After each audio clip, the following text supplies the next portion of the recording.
peace, and love are yours through Jesus Christ, the Father's Son. Amen.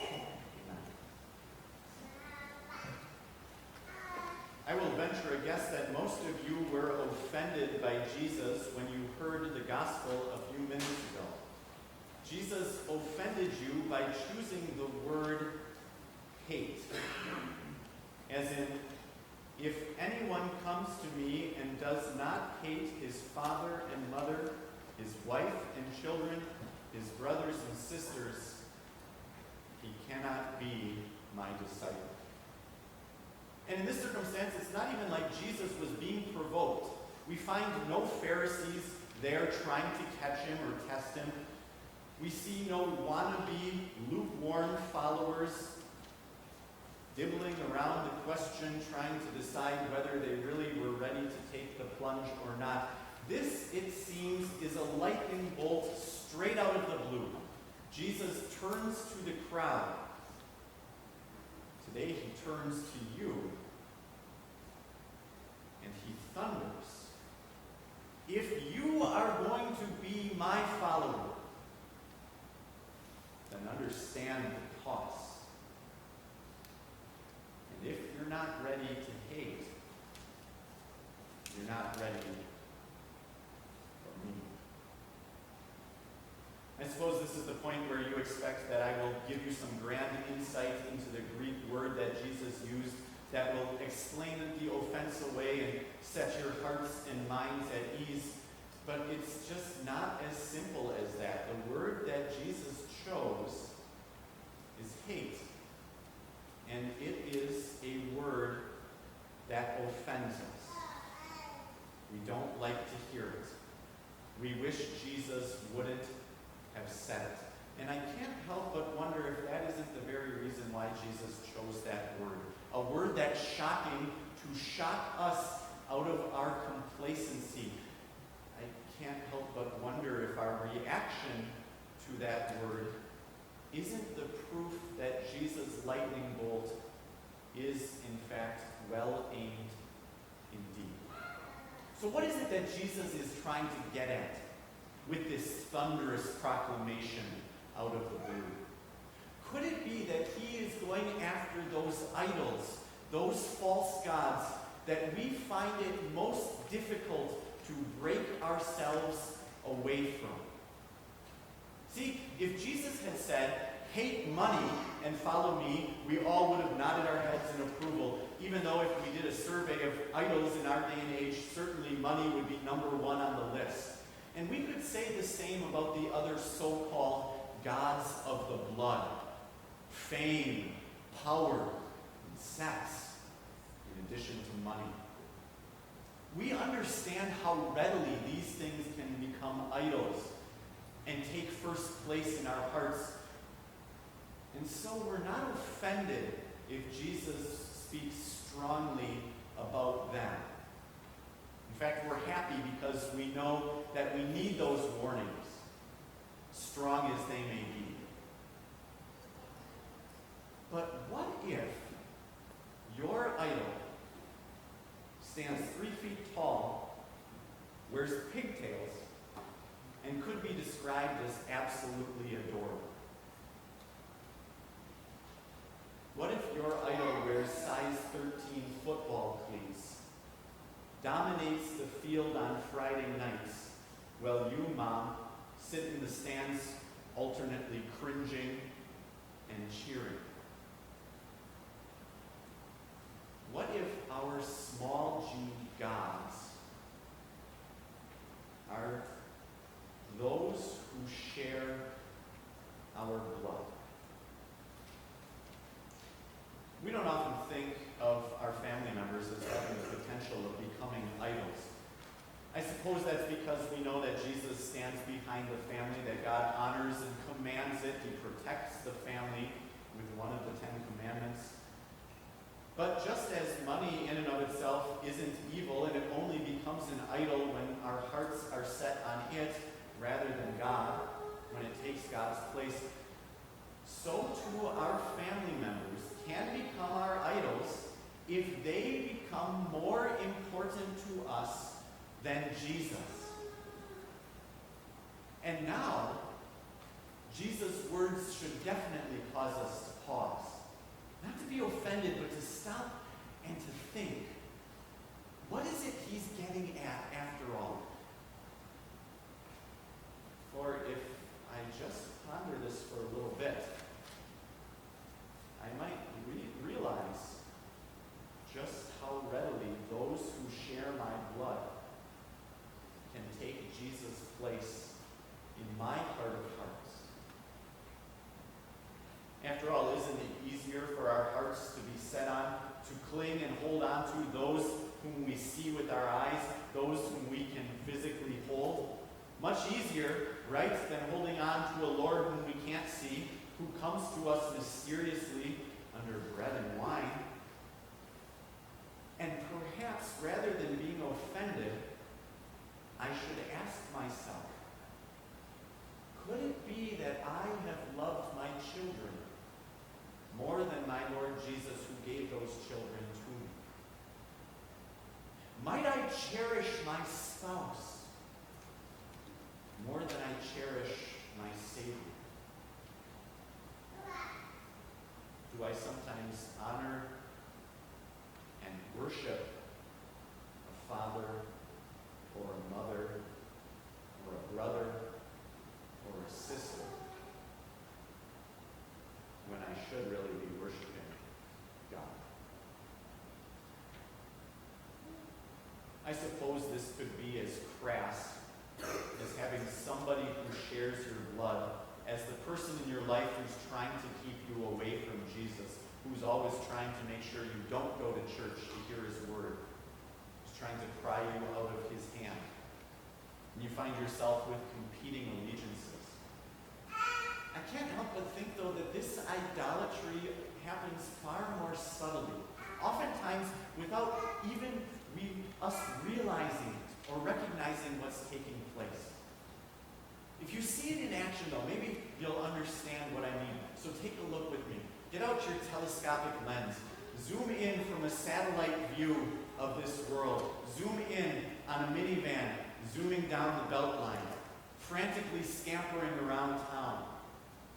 Zoom closer in.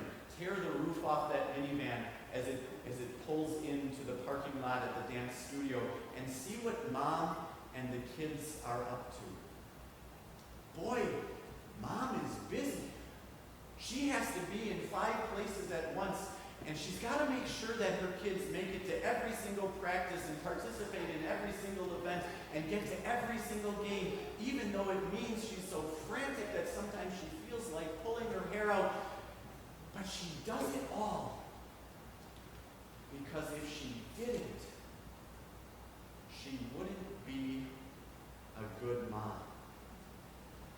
Minivan Mom is zealous for her children.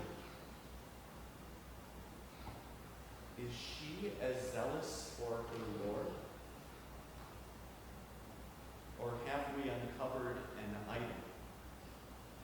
The cherished, beloved thought that I am going to do right by my children, that I can give them a brighter and better future, that I want them to think I'm the best mom or dad ever.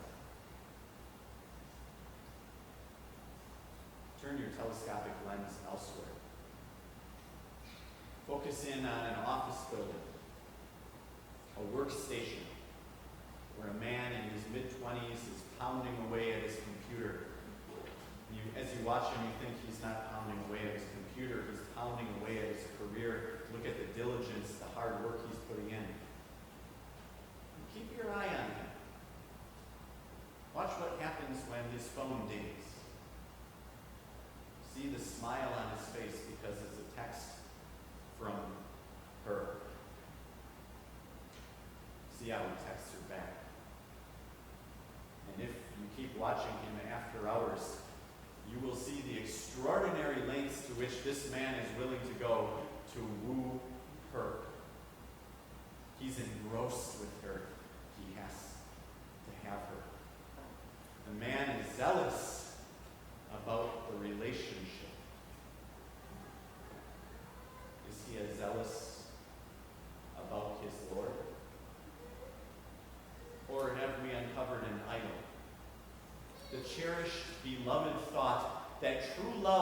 this world go round, and that a spouse is my answer to happiness and fulfillment all my days. I don't think it's news to you that our society worships children and that it sings the virtues of relationships, not marriage anymore, but relationships. And it does so even as we tuck the aged away in facilities where we know they'll be safe and cared for, and the only thing that I have left to worry about is getting to see mom and dad as often as mom and dad would like me to visit them. But have you ever stopped to consider why? Why is it that we so often follow the footsteps of everybody around us? Isn't it because we've pinned our hopes not on Jesus, but on ourselves? We like to think that we can, in fact, build a better world for our children, that we can do right by them. We like to think that a relationship is going to fill every need that we have. And right there, the biggest idol of all is revealed. It's not my father or my mother,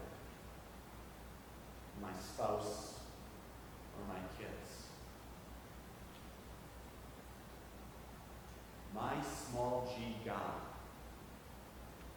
is the one who shares all of them.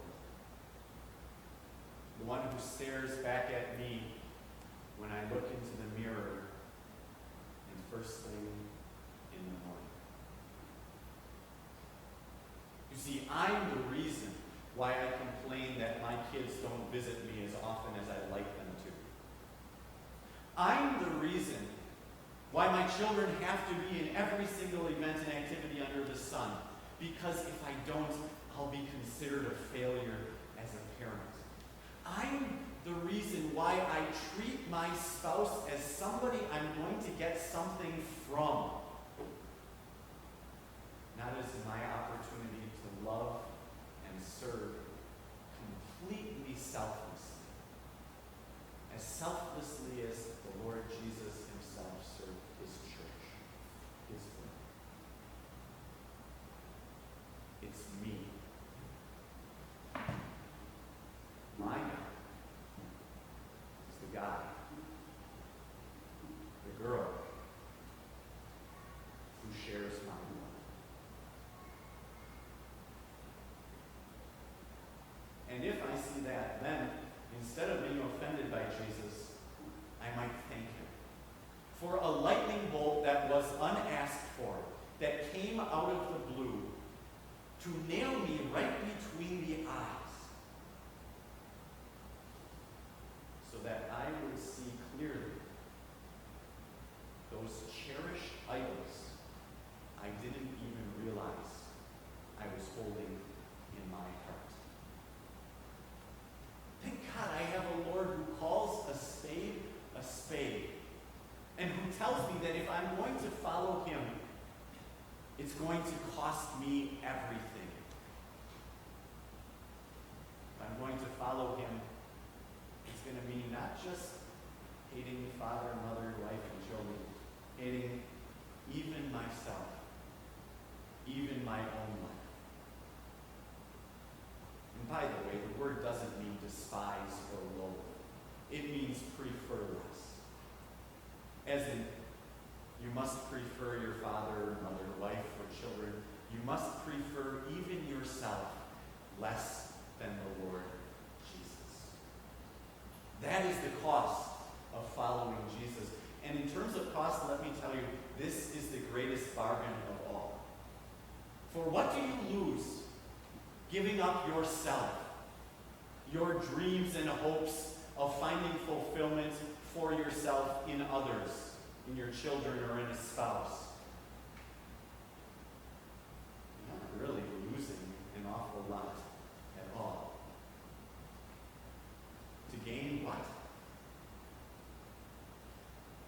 Jesus, who himself counted the cost, who himself counts the cost every single time you turn a family member, you turn yourself into an idol. Every single time your selfishness and self-centeredness drives him out of the picture. He counted the cost.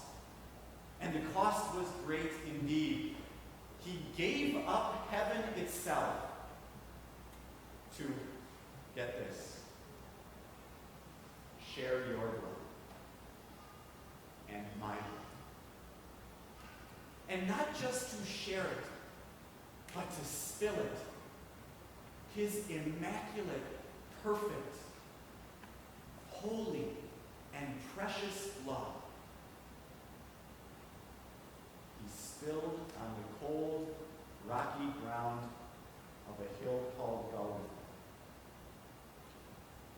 And he spills it still today on cold, rocky hearts that worship themselves, splashing over them at the font, and with a sip at the altar. The high cost he paid to redeem you, so that when you think of following him, you think, nothing will stand between me and my God, the one who shares my blood. Oh, and by the way, if you give up everything else and follow Jesus, you don't actually lose yourself or your family either. Actually, with Jesus in first place, everyone else falls perfectly into line. And you discover that you have them much better than when you were pinning hopes of fulfillment on them. Because now you have them as those whom God has given to you to love and cherish, the greatest of the gifts he's given to you. With Jesus in first place, trust me, you can do no better by your father or mother, a spouse or your children, than keeping him there. After all, if you want to spend eternity with them, that's not going to come about by frantically driving around in a minivan, shoveling in fast food through the drive-thru lane. No, that only comes about through a God who's willing to share our blood with us. Such a God and Savior we have. Our family members have. This whole world has. Count the cost and follow him. Please stand. The peace of God, which surpasses all understanding, guard and keep your hearts and minds